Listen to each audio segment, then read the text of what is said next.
এভাবে একবার পনিরটা বাড়িতে বানিয়ে দেখুন, রেস্টুরেন্টের স্বাদ একদম ভুলে যাবেন।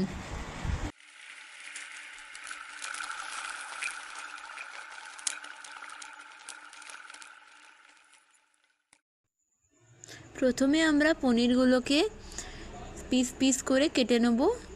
মনে রাখবেন একটু বড় বড় পিস করে কাটবেন, তাহলে দেখতে ভালো লাগবে। এরপর আমরা একটা বলে টক দই পরিমাণ মতো, তারপরে লঙ্কা গুঁড়ো, কাশ্মীরি লঙ্কা গুঁড়ো, হলুদ গুঁড়ো দিয়ে দইয়ের মধ্যে মিশিয়ে ভালো করে ফাটিয়ে নেবেন। আর যদি মনে হয় খুবই গাঢ় হয়ে গেছে, আপনারা সামান্য জল দিতে পারেন, যাতে দেখতে পেস্টটা ঠিক এরকম লাগে। দিয়ে ওই টক দইয়ের পেস্টটাকে ভালো করে পনিরে ঢেলে পনিরের সাথে ভালোভাবে মাখিয়ে নেবেন।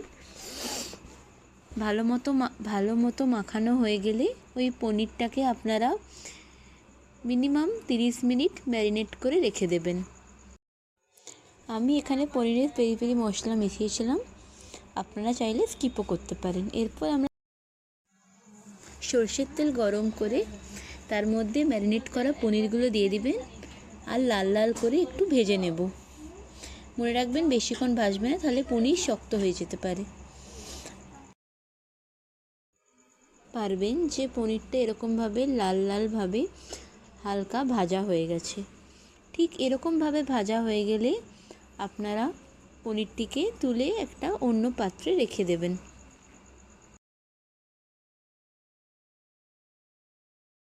এরপর আমরা মিক্সিতে আদা, চালমগজ, পোস্ত আর কাজু বাদাম দিয়ে সামান্য জল দিয়ে পেস্ট করে নেব এটাকে।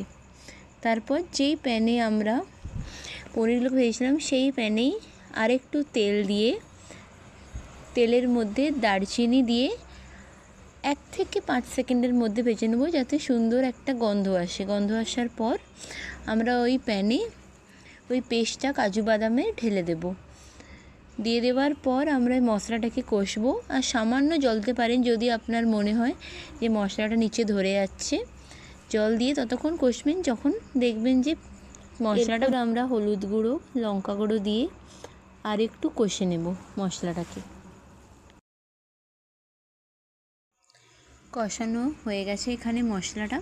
এরপর আমরা এই মশলার মধ্যে আমরা যে পনিরগুলোকে ভেজে রেখেছিলাম সেই পনিরগুলো আমরা এই মশলার মধ্যে দিয়ে দেব।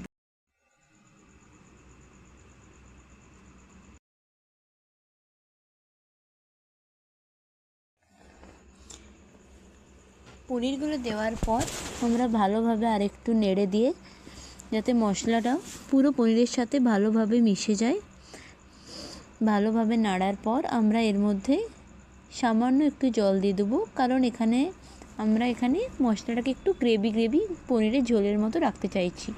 আর হ্যাঁ, আমরা লাস্টে নুনটা দেব, ঠিক আছে? আগে নুন দিলে প্রচুর জল ছাড়বে, পনিরটা ঠিকমতো ভাজা হবে না, এই জন্য আমরা নুনটা লাস্টে দেব।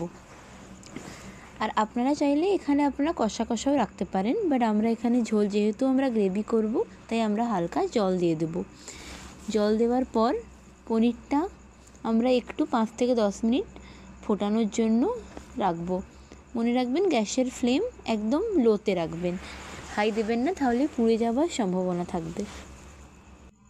একদম শেষে আমরা কসুরি মেথি আর গরম মশলা দিয়ে 5 মিনিটের মতো ফোটাবো, যাতে এর স্বাদটা আরও ভালো লাগে খেতে। দেখতেই পাচ্ছেন আমরা গরম মশলার কসুরি মেথি দিয়ে দিয়েছি, আর দেখতেই কতটা টেস্টি লাগছে, হ্যাঁ না?